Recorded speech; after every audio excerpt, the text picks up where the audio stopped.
Tuesday, August the 14th. It was a fine day to take a comprehensive look around Montreal. I hoisted myself out of bed and had a continental breakfast at 8:30, and then followed the jet boaters to an area called Le Vieux Port, French for the Old Port, which bears architectural similarities with France itself. I visited the Ramassis residence, where the British governors of Canada once lived, bought some postcards, and then returned to the hotel to get a map. There I had lunch of burger and chips and trundled off to the Stade Olympique, which is the site of the 1976 Olympic Games.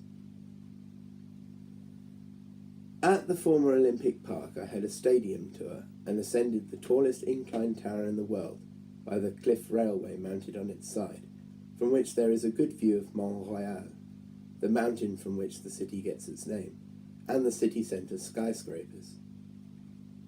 Apparently, because of the threat of Islamic extremism arising from the Games in Munich, there is still a tunnel all the way from the former athletes' village, now a housing estate, into the stadium to allow athletes safe passage to the events. The site has no permanent athletics legacy now, but is home to a baseball team. The retractable roof has been replaced by a permanent fixed roof due to problems with the mechanics. The tower wasn't finished until 1986.